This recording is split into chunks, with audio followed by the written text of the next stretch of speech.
देवरानी ने जेठानी के लिए छोड़ दिया अपना आराम पार्ट 2। 6 महीने बीत चुके हैं। क्रांति देवी, ससुर और जेठानी का पति चिराग जेल की हवा खा रहे हैं। ममता की बेटी अब 6 महीने की हो चुकी है और आंगन में खेल रही है। तभी अचानक काजल और कोयल को चक्कर आता है और वो सोफे पर बैठ जाती हैं। क्या हुआ काजल? क्या हुआ कोयल? तुम दोनों के चेहरे पर ये कैसी रौनक है? भाभी, वो मैं और कोयल दोनों माँ बनने वाली हैं।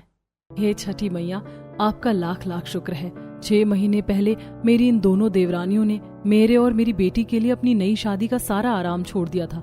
अब मेरी बारी है। अब मैं अपनी दोनों देवरानियों के लिए अपना सारा आराम छोड़कर दिन रात इनकी सेवा करूंगी। अगले दिन सुबह आंगन में ममता की 6 महीने की बेटी पालने में लेटी है। रसोई में ममता शुद्ध घी के पराठों और अदरक वाली चाय के साथ बादाम पीस रही है। आंगन में सोफे पर काजल और कोयल बैठी हैं। तभी बाहर अचानक मोटरसाइकिल के रुकने और स्टैंड लगाने की आवाज आती है। अरे काजल, सुनना, ये देख, बाहर मोटरसाइकिल की आवाज आई ना। लगता है ये दोनों काम से लौटा है। हाँ, सही कह रही है कोयल। खुशखबरी सुनने के बाद इनके पैर जमीन पर नहीं पड़ रहे, तभी तो सारा काम निपटाकर दौड़े चले आ रहे हैं। घर का दरवाजा खुलता है। वंश और शुभम अंदर आते हैं। दोनों के हाथों में ताजा फलों की टोकरी और मिठाई के डिब्बे हैं। अरे ओ काजल, ओ कोयल, देखो हम बिल्कुल ताजा सेब और अनार लेकर आए हैं। आज से तुम दोनों का स्पेशल डाइट चार्ट शुरू। हाँ, क्यों कोयल, सुबह से तबीयत तो ठीक है ना? जी तो नहीं घबरा रहा?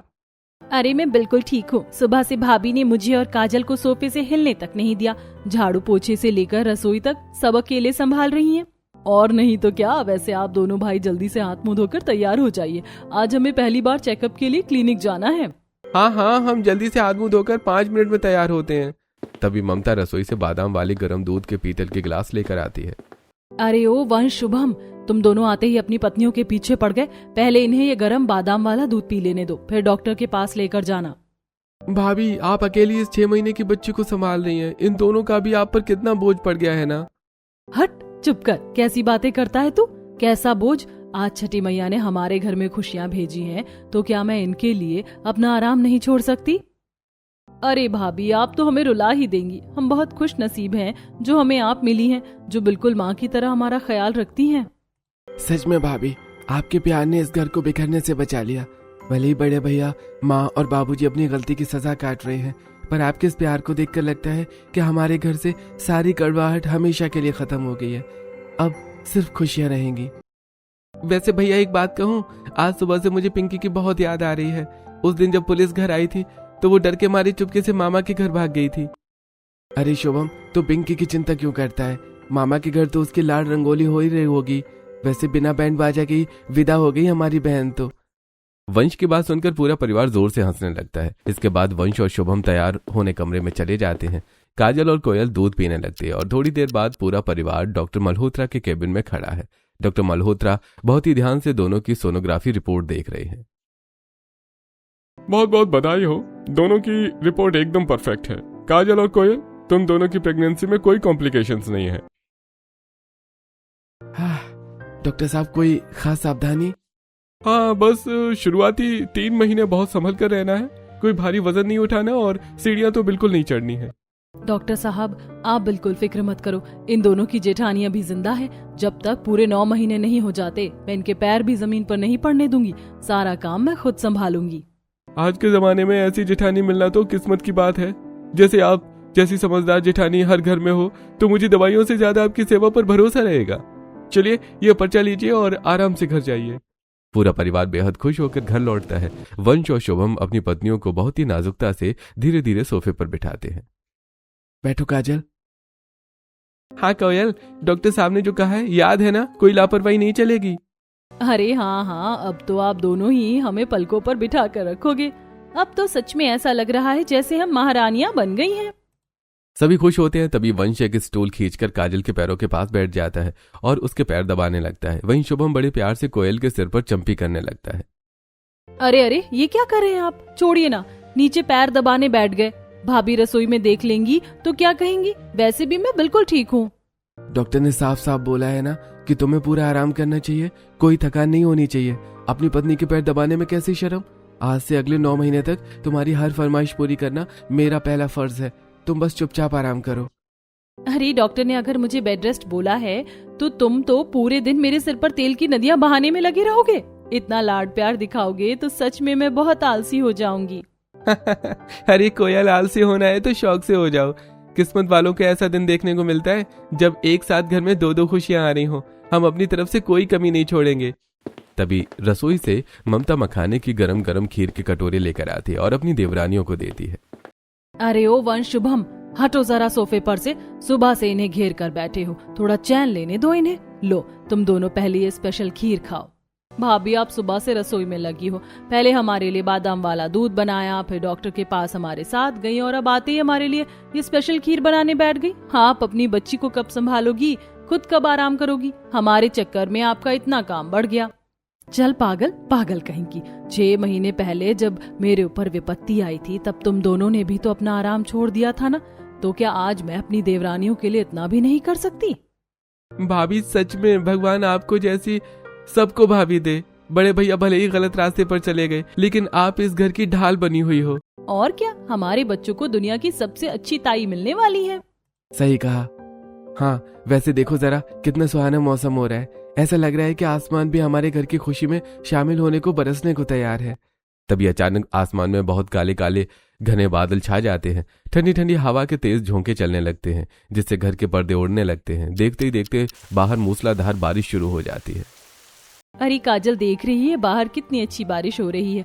ऐसी कड़कड़ाती बारिश और ठंडे मौसम को देख कर ना मेरा कुछ बहुत अजीब सा खाने का मन कर रहा है। अरे बोल बोल, बता बता, क्या खाने का मन कर रहा है? डॉक्टर ने बोला है ना, इस हालत में जो मन करे वो खा लेना चाहिए। हाँ, इस झमाझम बारिश में ना बहुत तेज मटका कुल्फी खाने का मन कर रहा है। बिल्कुल वही नुक्कड़ वाली मटका कुल्फी। हाँ यार, सेम टू सेम। तूने तो मेरे पेट की बात छीन ली। अरे कोयल, पागल हो गई हो क्या? बाहर देखो कितनी बारिश हो रही है और तुम्हें इस ठंडे मौसम में आइसक्रीम खानी है। अरे सर्दी खांसी हो गई तो डॉक्टर से अलग डांट पड़ेगी।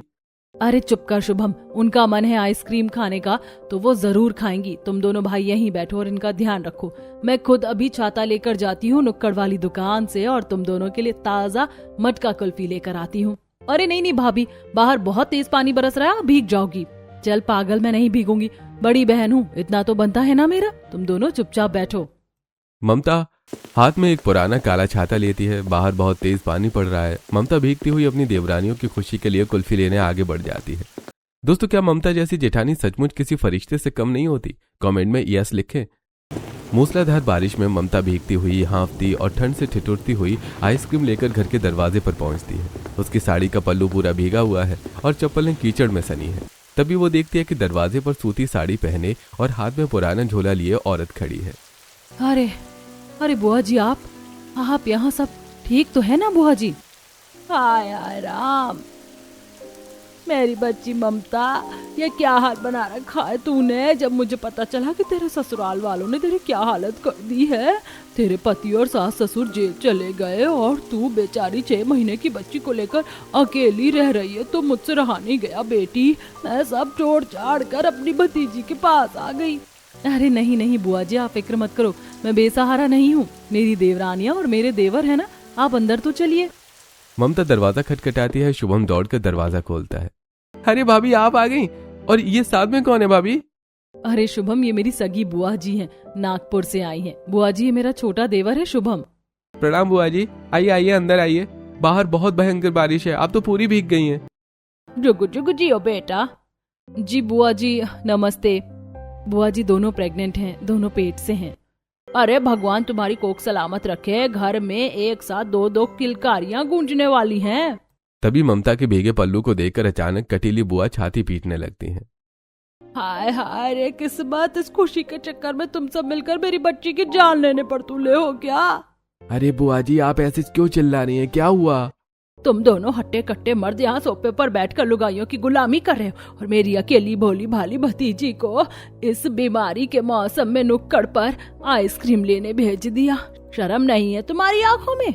अरे बुआ जी, आप शांत हो जाओ, इसमें इनकी कोई गलती नहीं है। काजल और कोयल का आइसक्रीम खाने का मन था तो मैं खुद अपनी मर्जी से जिद करके गई थी। बेटा शुभम, वंश, बेटा बुरा मत मानना। अगर बच्चियों का मन था तो तुम दोनों भाई छाता लेकर जा सकते थे। अपनी इस भाभी को भेजने का क्या तरीका था? 6 महीने की बच्ची है इसकी, इसे ठंड लग गई, निमोनिया हो गया तो अपनी छोटी बच्ची को दूध कैसे पिलाएगी? तुम्हें अपनी पत्नियों की फिक्र थी, इस नन्ही सी जान की कोई फिक्र नहीं। बुआ की कड़वी बातें सुनकर वंश और शुभम शर्मिंदगी से अपना सिर झुका लेते हैं। माफ कर दीजिए बुआ जी, सच में हमसे बहुत बड़ी गलती हो गई। हमें इस बारिश में भाभी को अकेले नहीं भेजना चाहिए था, हमें माफ कर दो। अरे शुभम, तू बुआ जी की बात का बुरा मत मान। मेरी सगी बुआ है ना, तो बस मेरी सेहत को लेकर थोड़ा चिंता कर रही हैं। तुम दोनों इन्हें आइसक्रीम खिलाओ, मैं अंदर जाकर कपड़े बदलती हूँ। बुआ जी चलिए, पहले मैं आपका सामान अंदर रख देती हूँ। ममता कपड़े बदलने अंदर चली जाती है। कटीली बुआ अपना झोला उठाती है और दबे पांव उसके पीछे पीछे जाती है। जाते जाते वह मुड़कर काजल और कोयल को बड़ी चालाकी से देखती है और मन ही मन मुस्कुराती है।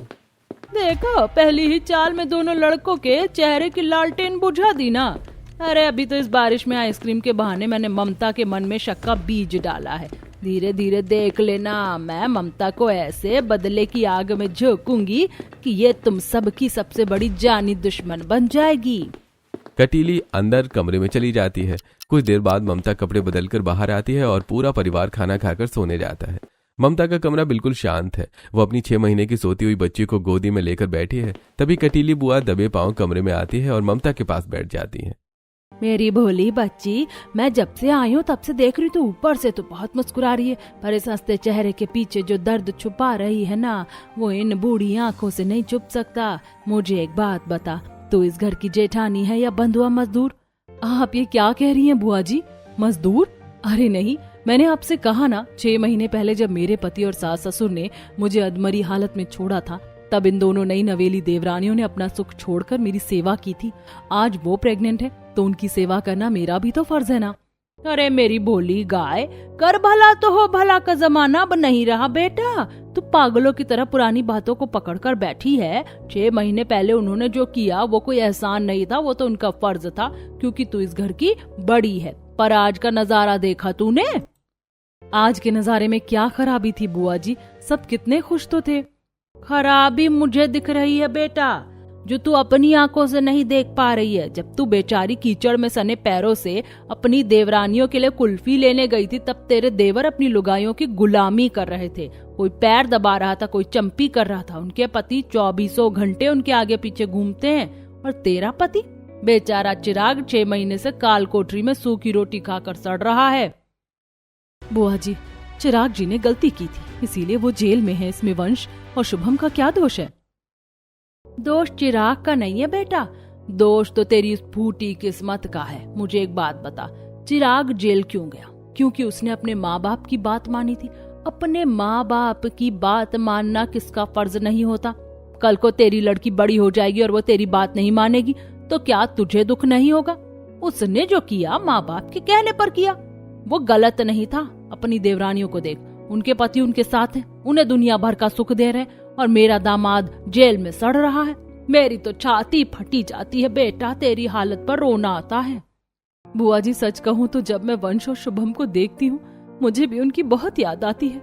मेरा भी दिल रोता है, काश वो मेरे पास होते। पर क्या करूँ बुआ जी, मेरी किस्मत में ही शायद यह अकेलापन लिखा है। वाह, तीर बिल्कुल निशाने पर लगा है। ये रोती हुई ममता बहुत जल्द इस घर की बर्बादी का कारण बनेगी।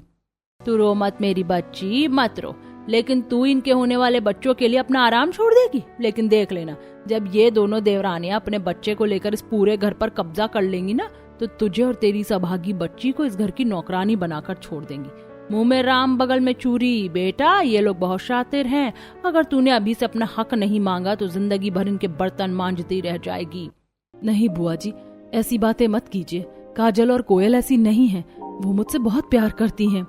बेटा, अभी तो प्यार करेंगी ही, उनके पेट में बच्चे जो हैं, अब उन्हें काम के बदले मुफ्त की नौकरानी चाहिए। लेकिन तू आगे का सोच मेरी बच्ची, आगे का सोच। जब उनके बेटे हो जाएंगे तब देखना वो कैसे गिरगिट की तरह रंग बदलेंगे। कटीली बुआ ममता के सीधे और भोले मन में नफरत, जलन और असुरक्षा का जहर पूरी तरह भर देती है। दोस्तों, आपको क्या लगता है, क्या कटीली बुआ इस घर में एकता बनाने आई है या फूट डलवाने? कहानी का असली सच जानने के लिए वीडियो को पूरा देखें और हमें कमेंट ये जरूर बताएं कि कटीली बुआ का नाम कैसा लगा। अगले दिन सुबह के 10 बज रहे हैं। ममता रसोई में गुमसुम खड़ी चाय बना रही है। तभी कटीली बुआ रसोई में आती है। क्यों ममता बेटी, क्या हुआ, क्यों उदास है? बुआ जी, आपकी बातें रात भर मेरे कानों में गूंजती रही। मैं रात भर अपनी 6 महीने की बच्ची को देखती रही, और मेरा पति वो जेल में सूखी रोटी खा रहा है, और मैं यहाँ सुबह सुबह उठकर इनके पतियों के लिए नाश्ता चाय बनाने खड़ी हो गई। मेरा अंदर से दिल बहुत दुख रहा है बुआ जी, बहुत दुख रहा है। वाह कटीली वाह, रात को बोया हुआ नफरत का बीज सुबह ही अंकुरित होने लगा। मुंह में राम बगल में चूरी। अब इस ममता की लालटेन ऐसी जलेगी कि पूरे घर को राख कर देगी। बस बेटी बस, मैं तो तुझे यही समझा रही थी कि तू इस घर की जेठानी है, कोई नौकरानी नहीं। तभी काजल और कोयल अपनी आंखें मलते हुए आंगन की तरफ आती हैं। उनके पीछे ही वंश और शुभम भी कंधे पर तौलिया लटकाई कमरे से बाहर आते हैं। अरे भाभी, आप सुबह सुबह इतनी जल्दी उठ गई? डॉक्टर ने कल बहुत सारी दवाइयाँ दी थी ना, उस चक्कर में हमारी आंख ही नहीं खुली। भाभी बहुत तेज भूख लगी है, नाश्ते में क्या बनाया है आपने? ममता अचानक चाय की केतली को जोर से पटकती है। थोड़ी देर सब्र कर लो, जब नाश्ता बनेगा टेबल पर आ जाएगा। भाभी आप हमसे नाराज हैं क्या? हमसे कोई गलती हुई है? नाराज? मैं क्यों नाराज होंगी कोयल? नाराज होने का हक तो सिर्फ भाग्यशालियों को होता है, जेल में सड़ने वालों की अभागन पत्नियों को नहीं। भाभी, चिराग भैया की गलती में काजल और कोयल का क्या कसूर है? आपकी आवाज इतनी कैसे बदल गई भाभी? अरे वंश बेटा, मेरी बच्ची के मुंह मत लगो। वो रात भर अपने पति की याद में रोती रही है। तुम दोनों भाई अपनी पत्नियों पर 24 घंटे लाड़ लड़ाते हो। उसे देखकर इस अकेली के दिल पर क्या गुजरती होगी, कभी सोचा है तुम लोगों ने? बस सुबह सुबह बेचारी थोड़ी भावुक हो गई तो तुम लोग उस पर चढ़ बैठे। बुआ जी, हम भाभी का दर्द समझते हैं। भैया हमारे भी बड़े भाई हैं, हम भी उन्हें याद करते हैं। भाभी, अगर हमारी किसी व्यवहार की वजह से आपका दिल दुखा हो तो हमें माफ कर दीजिए, लेकिन प्लीज काजल और कोयल से ऐसे परायों की तरह मत बात कीजिए। ठीक है शुभम, मुझे किसी की माफी या तारीफ नहीं चाहिए। चाय बन गई है, पी लो। नाश्ता थोड़ी देर में बनाऊंगी। अभी मेरी बेटी रो रही है, मुझे उसे दूध पिलाना है। ममता रसोई से बाहर चली जाती है। वंश, शुभम, काजल और कोयल एक दूसरे को देखते रह जाते हैं। कुछ दिन बीत जाते हैं। बाहर बारिश हो रही है और जेल में ढोलकिया और सास क्रांति देवी चिड़चिड़े होकर बैठी हुई हैं। तभी कटीली बुआ भीगती हुई हाथ में झोला लटकाए उनसे मिलने पहुंचती हैं। अरे कटीली, तू इतने दिनों बाद हमसे जेल में मिलने आई है? बता उस घर में क्या चल रहा है? मेरे वो दोनों सपोलिये और वो नागिन जैसी उनकी बीवियां तो ऐश कर रही होंगी ना। मेरा बेटा चिराग यहाँ अंदर सड़ रहा है और उसकी लुगाई वहाँ महलों में मौज काट रही होगी। अरे क्रांति जी, आप मेरी भतीजी की सास होने से पहले मेरे बचपन की खास सहेली हैं। तुम यहाँ अपना खून क्यों जला रही हो? कटेली बुआ, यहाँ कोई भजन कीर्तन करने तो अपना बोरिया बिस्तर समेट कर आई नहीं है। मैंने उस ममता के दिमाग में ऐसा जहर घोला है कि उसकी अकल पर पत्थर पड़ जाएंगे। अरे सच कह रही है कटीली? और नहीं तो क्या जीजा जी, मुंह में राम बगल में छुरी। मैंने ममता को पट्टी पढ़ाई है कि अब उसे अपनी देवरानियां सगी बहनें नहीं बल्कि डायन नजर आने लगी है। वो अंदर ही अंदर जल रही है, बस अब ब्लास्ट होने की देरी है। वाह कटीली वाह, आज तो तूने मेरा दिल खुश कर दिया। तूने अपनी बचपन की सहेली का फर्ज निभा दिया। अब जब तक मैं उन दोनों नागिनों और अपने सपोलिये बेटों को रास्ते पर नहीं ले आऊंगी, मुझे चैन की नींद नहीं आएगी। लेकिन हम इस काल कोठरी से बाहर कैसे आएंगे? हमारे उन नालायक बेटों ने तो साफ मना कर दिया कि वो हमारी बेल पर एक धेला भी खर्च नहीं करेंगे। अरे जिज्जी, जब तक कटीली जिंदा है उन नालायक बेटों के आगे हाथ फैलाने की जरूरत नहीं है। मैंने नागपुर में अपनी जमीन बेचकर जो पैसे जुटाए थे वो, और चिराग ने जो गुप्त पैसे मेरे पास संभाल कर रखे थे वो, इन दोनों को मिलाकर मैंने वकील को भारी रकम दी है और आप तीनों की जमानत के पेपर्स तैयार करवा लिए हैं। तुम टेंशन मत लो, तुम्हारी बेल तो होकर ही रहेगी। अरे कटीली, तू तो हमारे लिए भगवान बनकर आई है। पर एक बात बता, जब हम जेल से छूटकर घर पहुंचेंगे तो वो दोनों सपोलिये हमें घर में घुसने देंगे या नहीं? अरे जीजा जी, यही तो असली ताना बाना है। वो चारों भले ही मना कर दे, लेकिन ममता खुद आरती की थाल लेकर आप तीनों का स्वागत करेगी। मैं ममता को ऐसा भड़का दूंगी कि आपके लिए वो अपने देवर देवरानियों सबसे लड़ जाएगी। वाह, बहुत बढ़िया कटीली। बस 2 दिन और एक बार मुझे उस घर की दहलीज लांघने दे, फिर देख। फिर मैं, तू और ममता मिलकर इन तीनों देवर देवरानियों की वो हालत करेंगे कि ये एक दूसरे के जानी दुश्मन बन जाएंगे। 2 दिन बाद का समय है। बाहर तूफानी बारिश हो रही है। अंदर काजल और कोयल सोफे पर आराम कर रही हैं। वंश और शुभम ऑफिस जाने की तैयारी में अपना बैग संभाल रहे हैं। ममता रसोई में गुमसुम खड़ी बर्तन धो रही है। कहाँ मर गए इस घर के सारे कपूत और उनकी लुगाइयाँ? बाहर आकर तो देखो, इस घर के असली मालिक जेल की काल कोठरी को लात मार कर आ गए हैं। यह आवाज सुनते ही सोफे पर बैठी काजल और कोयल के हाथ से पानी का कांच का गिलास छूट जाता है। दोनों डर के मारे थर थर कांपने लगती हैं।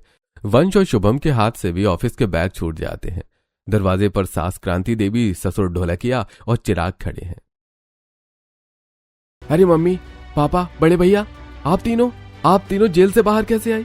कोर्ट ने तो आपकी बेल रिजेक्ट कर दी थी, फिर आप तीनों बाहर कैसे आए? और तुम तीनों इस घर की दहलीज के अंदर कदम भी नहीं रख सकते। आप लोगों ने इस घर के साथ जो गलत किया है, हमारी ममता भाभी के साथ जो घिनौना खेल खेला है, उसके बाद आपका यहाँ कोई हक नहीं है।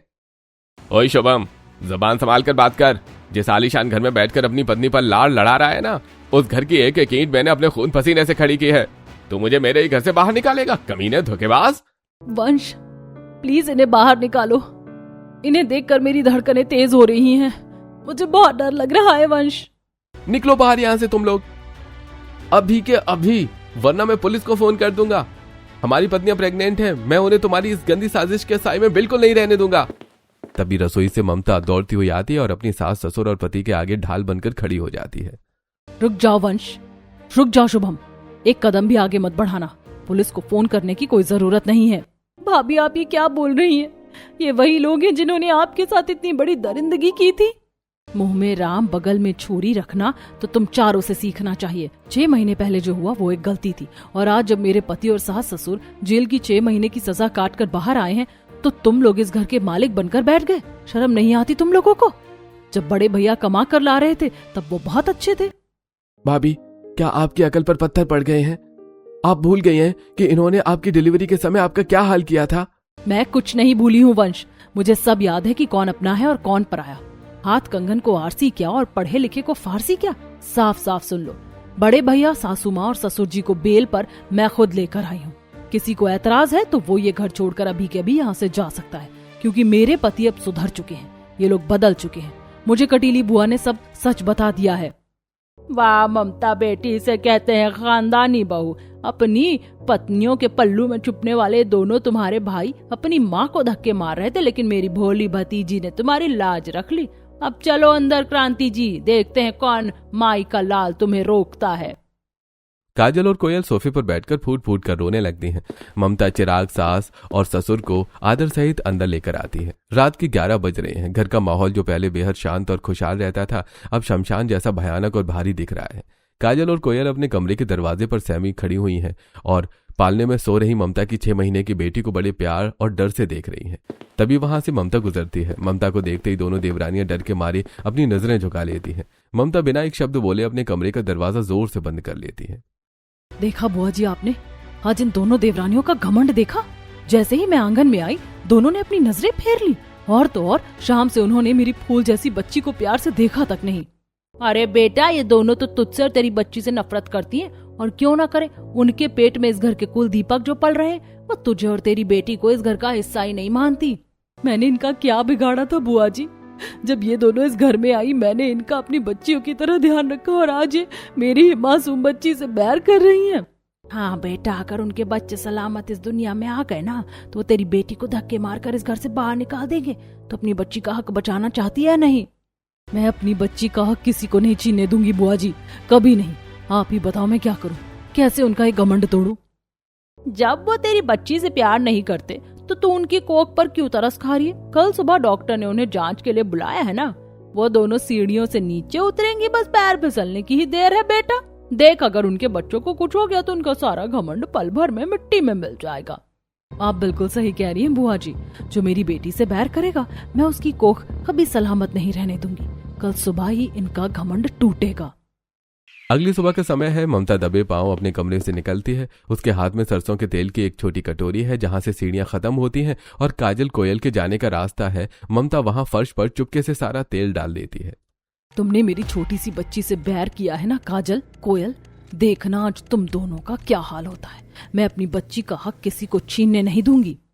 तेल डालने के बाद ममता कटोरी छुपाकर कोने में खड़ी हो जाती है। तभी वंश और शुभम अपनी पत्नियों काजल और कोयल का हाथ पकड़कर धीरे धीरे सीढ़ियों से नीचे उतर रहे हैं।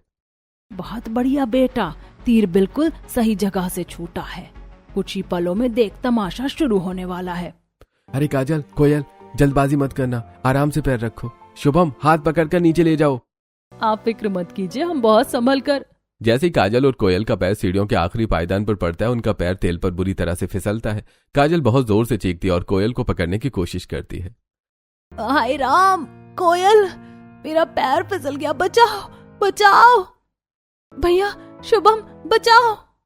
दोनों देवरानियां बुरी तरह पीछे की तरफ गिरने लगती हैं, लेकिन तभी ममता की नजर ठीक नीचे फर्श पर पड़ती है, जहां उसकी 6 महीने के मासूम बच्ची का पालना रखा हुआ है। दोनों देवरानियां सीधे उस पालने के ऊपर गिरने वाली हैं।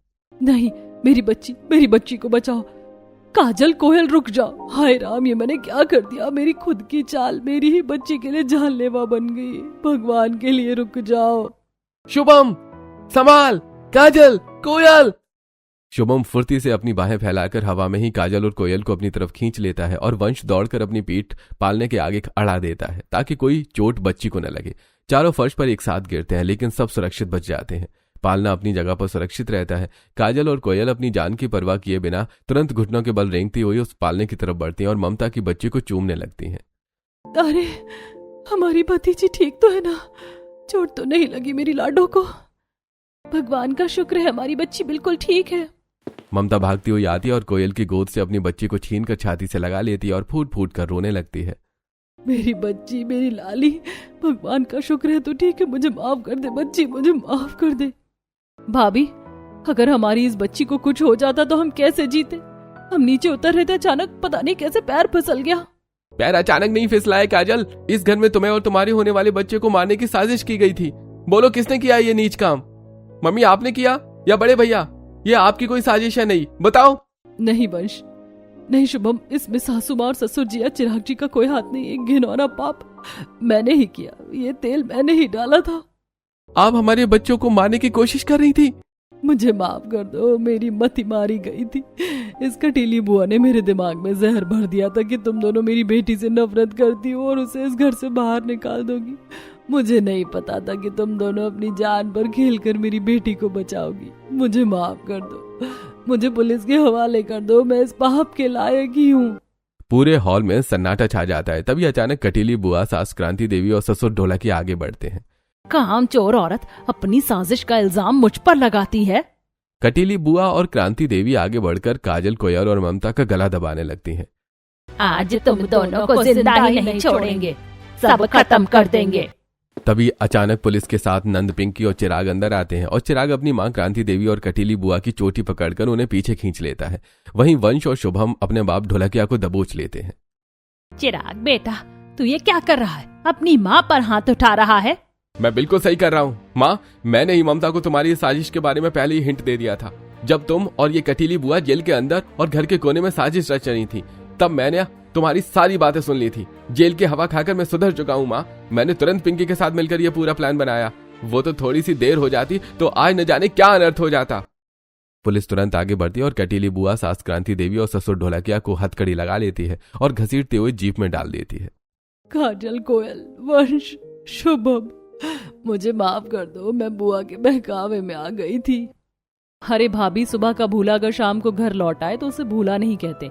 आपने आखिरी समय पर अपनी गलती मान ली और सच सामने आ गया, हमारे लिए यही बहुत है। हाँ भाभी, अब इस घर में कोई कड़वाहट नहीं रहेगी। हम सब मिलकर अपने बच्चों को पालेंगे और मैं भी अपनी दोनों भाभियों और प्यारी भतीजी का ध्यान रखने के लिए हमेशा आपके साथ रहूंगी। चिराग, वंश और शुभम अपनी अपनी पत्नियों के पास आकर खड़े हो जाते हैं। पूरा परिवार रोते हुए एक दूसरे को गले लगा लेता है। आंगन में एक बार फिर से खुशियों की बहार आ जाती है। दोस्तों, क्या आपको भी लगता है कि देवरानी जेठानी को किसी और बहकावे में आकर अपने खूबसूरत रिश्ते में जहर नहीं घोलना चाहिए? और क्या ममता ने आखिरी समय पर अपनी देवरानियों को सच बताकर सही किया या गलत? कमेंट में जरूर बताइएगा।